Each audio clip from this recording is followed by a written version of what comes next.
향수 냄새가 밤 공기 속에 섞였어요. 그녀는 웃었고 남편은 피를 흘렸죠. 사랑은 변명이었고 욕망이 진실이었어요. 부암동 산길에서 시작된 그 밤의 비극은 지금도 냄새로 남아있어요. 아침 여러분, 다크한 나이트메어 출발합니다. 부산 진구 부암동의 새벽 공기는 얼어붙은 철처럼 차가웠어요.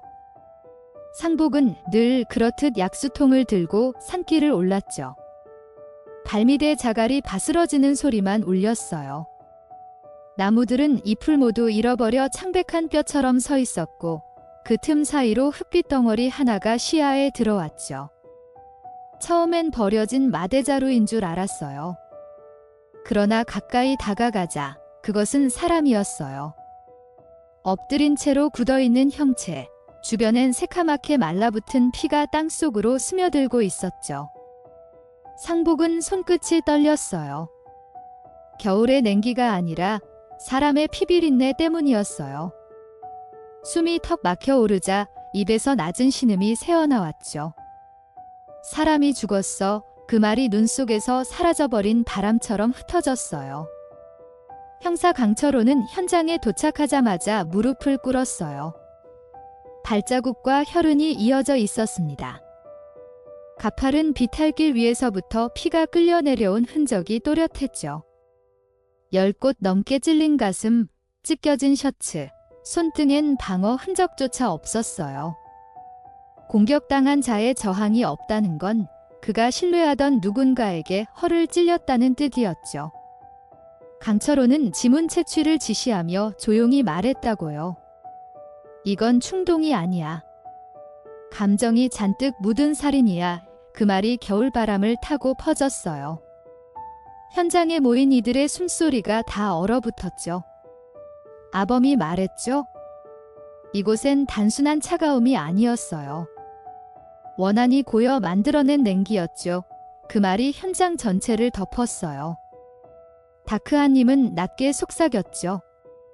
그 냉기는 아직도 남아있죠. 지문이 확인되자 이름이 떴어요. 도현, 39세, 부산의 한 화학공장 공장장이었죠. 그 이름이 불린 순간 강철호의 눈빛이 번쩍였어요. 단정한 셔츠와 작업복 조각들이 그의 성실한 삶을 증명하고 있었죠. 그는 직장에서 누구보다 성실했고 원한 살 일이 없다는 평판뿐이었어요. 하지만 그 성실함이 오히려 그를 무방비로 만들었죠. 주머니에서 월급날에 쥐었을 봉투는 사라졌고 대신 한 줌의 모래와 피만 남았어요. 형사는 입술을 깨물었죠. 이건 우연이 아니었어요. 계획이었고 의도였고 누군가의 냉정한 선택이었어요. 아범의 목소리가 덧붙였죠.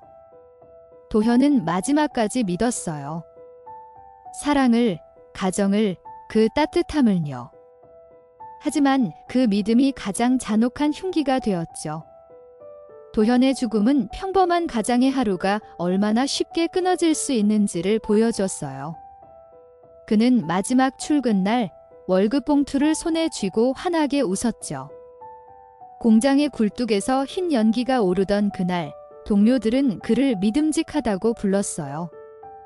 하지만 퇴근 뒤부터 그의 삶은 서서히 끌려 들어가고 있었어요. 그가 몰랐던 것은 집안에 깃든 미세한 균열이 이미 깊숙이 번지고 있었다는 거였죠. 아내 지혜의 웃음엔 차가운 그림자가 섞여 있었어요. 그 웃음은 사랑의 가면을 쓴 탐욕이었어요. 아범은 말했죠. 인간의 가장 위험한 순간은 사랑이 이익으로 바뀌는 찰나예요. 그 말은 이 이야기의 전주곡이었죠. 지혜는 새벽마다 거울 앞에 앉았어요. 화장을 고치고 머리카락을 말릴 때마다 얼굴엔 묘한 흥분이 번졌죠. 춤바람이 나 있었어요. 그녀는 밤마다 무도회장을 드나들며 민수를 만났어요. 민수는 젊었고 잘생겼고 무엇보다 그녀를 비참하게 설레게 했죠. 그러나 그 감정은 사랑이 아니었어요. 무너지는 삶에 덮는 환각이었어요. 남편 도현의 손길이 닿지 않는 곳에서 지혜는 새로운 세계를 찾았죠. 그러나 그 세계는 불행의 시작이었어요. 다크아님은 고개를 끄덕였어요.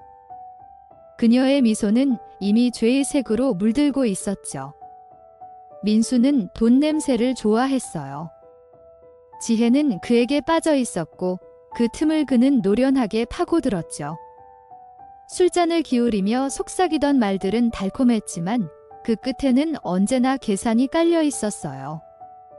지혜는 점점 더 그를 위해 거짓말을 만들었죠. 남편의 이름으로 빚을 내고 돈을 빌리고 그 돈을 민수의 손에 쥐어줬어요. 그 손끝이 닿을 때마다 심장이 뛰었죠. 그러나 그 떨림은 사랑이 아니라 불안의 진동이었어요. 결국 민수는 그녀에게서 200만 원을 받아 챙기고 사라졌어요. 남겨진 건 배신감과 증오뿐이었죠. 민수에게 버림받은 날, 지혜의 눈빛이 완전히 변했어요. 한때의 애정이 증오로 바뀌는 데엔 단 한숨이면 충분했죠. 그녀는 경찰서 앞에서 떨리는 손으로 고소장을 냈어요. 사기당했어요. 그 목소리에는 억울함이 아니라 분노가 섞여 있었죠. 그러나 이 한 장의 서류가 남편 도현의 귀에 들어갔고 모든 비밀이 드러났어요. 도현은 한참을 말없이 앉아 있었다고요. 종이 위에 흐르는 아내의 이름, 불륜, 돈, 거짓. 그날 이후로 그들의 집엔 침묵이 가득했어요. 도현은 그래도 가정을 버리지 않았어요. 그는 아이들을 위해 버텼고 지혜를 다시 믿으려 했죠. 그러나 지혜의 마음은 이미 돌처럼 굳어 있었어요. 잠든 남편의 옆에서 그녀는 천장을 바라보며 생각했죠. 이 사람만 없으면 그 속삭임은 악마의 속삭임이었어요. 처음엔 그 생각이 무서웠지만 며칠 뒤엔 익숙해졌어요. 사람의 마음이란 그렇게 변하죠. 아범이 말했죠. 악은 갑자기 오는 게 아니에요. 익숙함의 이름으로 조금씩 스며드는 거예요. 지혜는 1979년 겨울 남편 몰래 보험사 창구에 섰어요. 그녀는 차가운 펜을 들고 남편의 이름을 또박또박 적었어요. 종신보험, 재해보험, 사망시 5천만 원의 서류가 완성되는 순간 그녀의 눈빛이 기묘하게 흔들렸죠. 그건 안도였을까요? 아니면 쾌감이었을까요? 창구 직원은 미소 지으며 도장을 찍었지만 그 도장은 한 생의 종말에 도달하는 서명이었어요. 지혜는 그날 죽음을 계약했어요. 보험료 납입고지서를 손에 쥐며 지혜는 웃었어요. 남편이 퇴근하던 밤, 아이들이 뛰놀던 거실을 스쳐 지나며 그녀는 아무렇지 않게 봉투를 찬장에 넣었죠. 그때 그녀의 손끝은 떨리지 않았어요. 오히려 담담했죠. 이미 마음속에선 수백 번 그를 죽였던 여자였으니까요. 그녀는 점점 냉정해졌어요. 도현이 잠든 밤, 창문으로 들어오는 가로등 불빛 아래서 그녀는 민수를 떠올렸죠. 그리고 생각했어요. 이번엔 실패하지 않겠어. 다시 찾아온 민수는 지혜의 달콤한 속삭임에 끌렸어요. 그녀는 그에게 말했다고요. 이 일만 끝나면 돈도, 자유도, 우리 둘 다 가질 수 있어. 민수는 처음엔 웃었어요.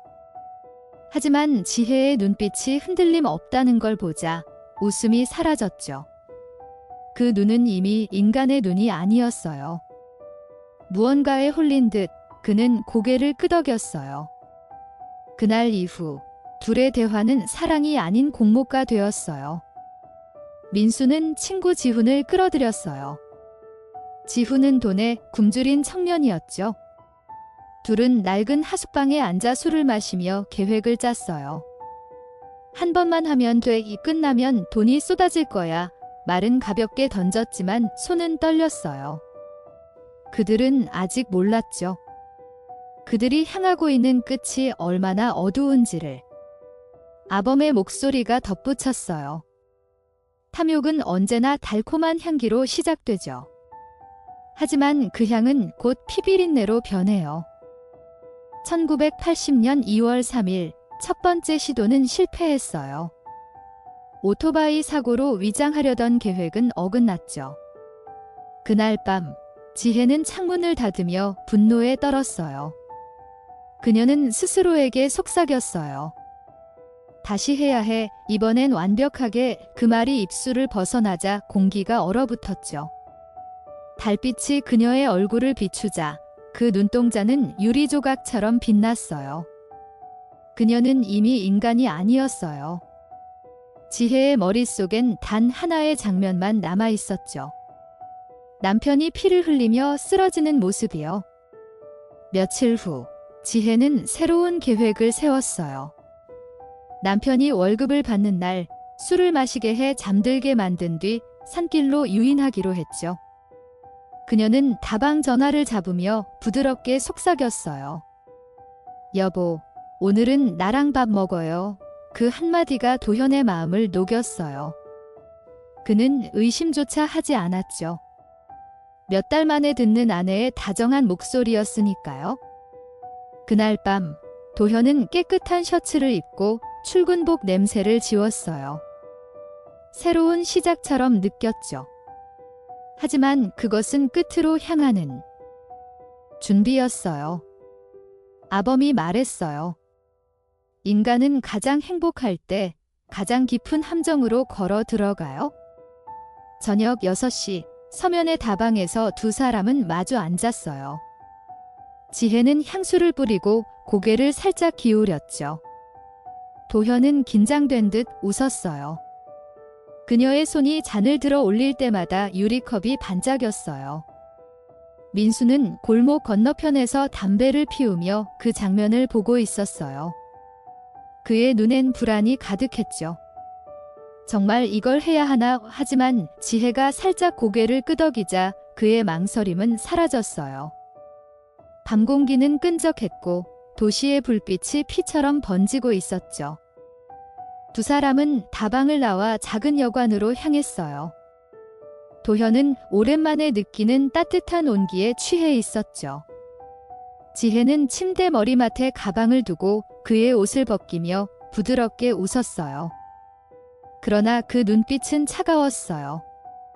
그는 알지 못했죠. 그 순간 밖에서는 민수와 지훈이 흉기를 만지작거리고 있었다는 거려. 여관 창문엔 달빛이 비쳤고 지혜는 천천히 남편의 얼굴을 바라봤어요. 그녀는 속으로 숫자를 셌죠. 1, 2, 3, 이제 시작이야. 밤 10시를 넘기자 도현은 거의 쓰러질 듯 취했어요. 지혜는 팔짱을 끼며 말했다고요. 공기 좋은데 가요. 잠깐만 산책해요. 그는 흔쾌히 따라 나섰어요. 부암동 약수터로 향하는 산길은 어둠에 잠겨 있었어요. 골목마다 개 짖는 소리와 바람의 울음만이 울렸죠. 도현의 발걸음이 비틀거릴 때마다 그녀는 그를 잡아줬어요. 그 손길은 부드럽고 살기를 숨기고 있었어요. 민수와 지훈은 이미 그 앞길에 숨어 있었죠. 어둠은 세 사람을 삼켰어요. 그 순간 민수의 심장은 미친 듯이 뛰었어요. 칼을 쥔 손엔 땀이 흘렀죠. 그는 지훈을 돌아봤어요. 지금이야. 지훈은 입술을 깨물며 고개를 끄덕였어요. 그러나 그때 지혜가 그들을 향해 손짓했어요. 지금 그 한마디가 신호였어요. 칼끝이 번쩍였고 피가 튀었어요. 도현은 놀란 눈으로 아내를 봤죠. 왜? 단 한마디가 공중에 흩어졌어요. 지혜는 눈을 감고 흉기를 다시 쥐었어요. 그녀의 손끝이 떨리지 않았죠. 첫 칼이 들어간 순간 세상의 소리가 멎었어요. 도현의 몸이 휘청이며 뒤로 쓰러졌어요. 그의 입에서 나온 피가 땅 위로 쏟아졌어요. 지훈은 겁에 질려 비명을 삼켰죠. 민수는 눈을 질끈 감고 다시 찔렀어요. 10번, 20번, 피가 흙을 덮었어요. 지혜는 그 위에 서 있었어요. 달빛 아래서 그녀의 얼굴은 석상처럼 굳어 있었어요. 아범이 낮게 말했어요. 그녀는 이미 인간의 감정을 버렸어요. 이제는 냉기 그 자체였죠. 모든 게 끝나자 세 사람은 숨을 몰아쉬었어요. 도현의 몸은 비탈 아래로 굴러 떨어졌죠. 지혜는 하이힐을 벗고 피를 닦았어요. 손끝엔 끈적한 냄새가 남았죠. 그녀는 월급 봉투를 챙기고 남편의 시계를 벗겨 넣었어요. 민수는 얼굴이 창백했어요. 우리가 이걸 정말 한 거야. 지혜는 그를 똑바로 쳐다봤어요. 우린 이제 자유야. 그 말이 공중을 갈랐어요. 하지만 자유는 없었어요. 이미 그들의 삶은 피해 굴레 안에 묶였죠. 다음 날 경찰은 익명의 신고를 받고 산길을 수색했어요. 얼어붙은 땅 위에서 피냄새가 진하게 났죠. 형사 강철호는 현장을 살피며 눈을 가늘게 떴어요. 가족이야. 이건 모르는 사람이 할 짓이 아니야. 그의 직감은 이미 범인을 가리키고 있었어요. 현장 근처의 발자국 크기, 여성용 신발 자국, 그리고 떨어진 향수 뚜껑 하나. 그건 지혜가 쓰던 브랜드였죠. 강철호는 조용히 속삭였어요. 이 냄새, 사람 냄새가 아니야? 탐욕의 냄새야. 지혜는 집으로 돌아와 아무 일 없던 듯 아이들에게 미소를 지었어요. 밥을 차리고 옷을 깨고 거울을 닦았어요. 하지만 거울 속 얼굴엔 미세한 균열이 보였죠. 손끝에 남은 피냄새가 지워지지 않았어요. 그녀는 향수를 뿌렸지만 그 냄새조차 역겨웠죠. 민수와 지훈은 서로 연락을 피했어요. 밤마다 꿈속에서 피를 본 그들은 점점 미쳐가고 있었어요. 아범의 목소리가 덧붙었어요. 죄는 잊을 수 없어요? 지우려 해도 냄새가 따라오죠. 사흘 뒤 경찰은 민수를 체포했어요. 그가 숨은 하숙방엔 피 묻은 칼과 옷이 그대로 남아 있었죠. 민수는 처음엔 부인했어요. 하지만 강철호의 질문 한마디에 무너졌어요. 그 여자가 정말 널 사랑했다고 믿었어. 그 말에 민수의 눈빛이 꺼졌어요. 그는 울부짖으며 자백했어요. 지혜가 시켰어요. 다 그녀가 했어요. 강철호는 담배를 물었어요. 연기가 천천히 흩어졌죠. 그 냄새가 피비린내를 덮었어요. 지혜는 민수가 잡혔다는 소식을 듣고도 표정을 바꾸지 않았어요. 거실 불빛 아래서 조용히 고개를 숙였죠. 아이들이 잠든 뒤에도 그녀는 아무 말이 없었어요. 하지만 눈동자 속에는 미세한 떨림이 있었죠. 전화벨이 울릴 때마다 심장이 미친 듯이 뛰었어요. 경찰이 문을 두드리는 순간 그녀의 숨이 멈췄어요. 강철호가 천천히 문을 열며 말했다고요? 지혜 씨, 남편 사건에 대해 몇 가지 여쭤볼 게 있습니다. 그 말이 칼날처럼 방안을 갈랐어요. 조사실의 공기는 눅눅했어요. 지혜는 의자에 앉아 두 손을 꼭 쥐었죠. 형사는 담배를 피우며 말했어요. 민수가 다 불었어요. 그 한마디에 그녀의 얼굴이 하얗게 질렸어요. 눈빛은 흔들리지 않았지만 손끝의 혈관이 부풀었어요. 그는 서류를 책상 위에 던졌죠. 피 묻은 칼, 향수 뚜껑, 보험 증서. 모든 게 그녀의 이름으로 연결되어 있었어요. 아범이 말했어요. 진실은 언제나 조용히 고개를 듭니다. 숨길수록 냄새가 짙어지죠. 지혜는 침묵했어요. 그러나 그 침묵은 방어가 아니라 무너짐이었어요. 형사는 말했다고요? 당신이 직접 찔렀죠. 지혜는 눈을 감았어요. 귀 속에서 칼이 들어가던 소리가 다시 들렸어요. 달빛, 피, 남편의 마지막 눈빛. 그 모든 장면이 그녀의 머릿속을 찔러 들어왔어요. 그 사람이 먼저 나를 버렸어요. 그 한마디가 터져 나왔어요. 하지만 형사는 고개를 저었어요. 당신은 이미 오래전에 스스로를 버렸어요. 방 안의 공기가 무겁게 내려앉았어요. 그날 밤 지혜는 철제 수갑이 찬 손으로 경찰차에 올랐어요. 차창 밖으론 부암동의 불빛이 흘러갔죠. 그녀가 처음 남편을 만났던 거리였어요. 그 기억이 번개처럼 스쳤어요. 그러나 눈물은 나오지 않았어요. 대신 입술이 부르르 떨렸죠. 사람들은 창문 너머로 그녀를 바라봤어요. 어떤 이는 욕을 했고 어떤 이는 속삭였죠.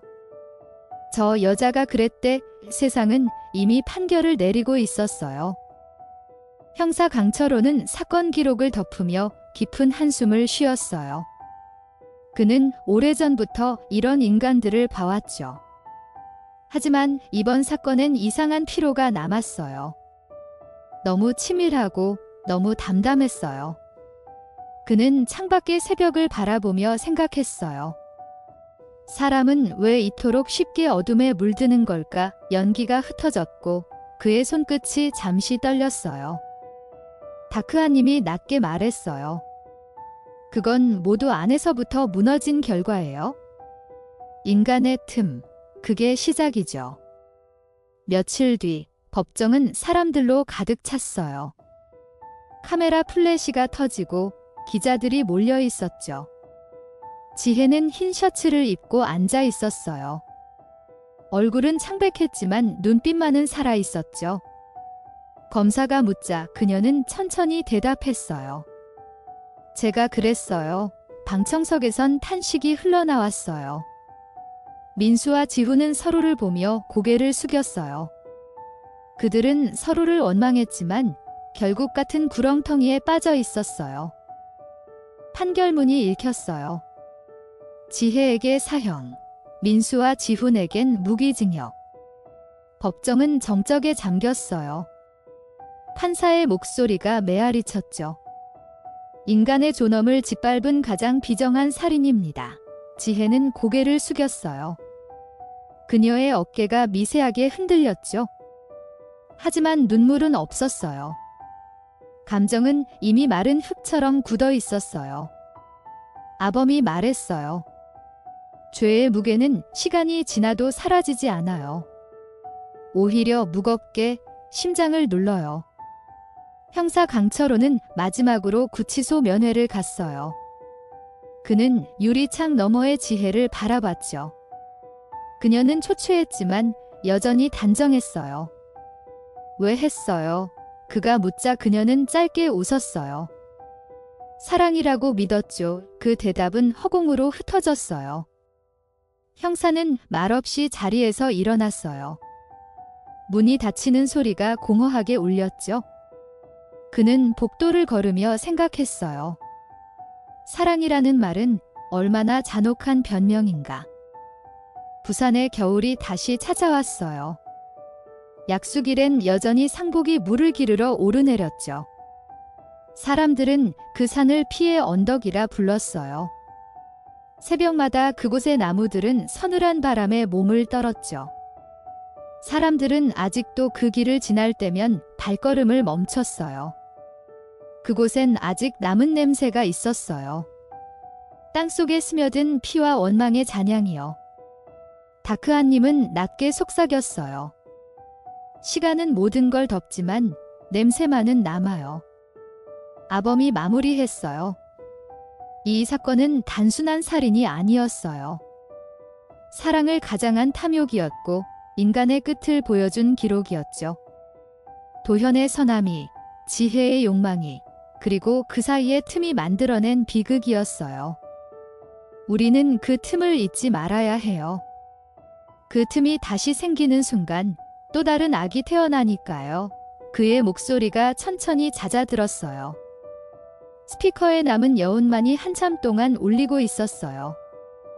사형 선고 후의 밤, 지혜는 차가운 감방 바닥에 앉아 있었어요. 쇠창살 사이로 들어온 달빛이 얼굴을 스쳤죠. 그녀는 손끝으로 바닥을 문질렀어요. 피 냄새도 향수 냄새도 사라진 공간이었지만 그 손끝엔 여전히 무언가 묻어 있었어요. 눈을 감자 남편 도현의 마지막 눈빛이 떠올랐어요. 그 눈엔 공포보다 슬픔이 많았죠. 왜 그랬어? 그 말이 귓가를 때렸어요. 지혜는 두 손으로 귀를 막았어요. 하지만 목소리는 계속 들렸어요. 새벽 4시, 감방에 스피커가 울렸어요. 간수의 발소리가 규칙적으로 다가왔죠. 최지혜, 면회야. 그녀는 천천히 일어섰어요. 유리벽 너머엔 변호사가 앉아 있었어요. 그는 피곤한 얼굴로 말했다고요. 상소가 기각됐어요. 그 말은 차가운 칼날처럼 짧게 박혔어요. 지혜의 눈동자가 잠시 흔들렸지만 곧 평온해졌어요. 이제 다 끝났군요. 그 말은 마치 안도처럼 들렸어요. 아범이 말했어요. 악은 때로 스스로를 벌로 달랜다.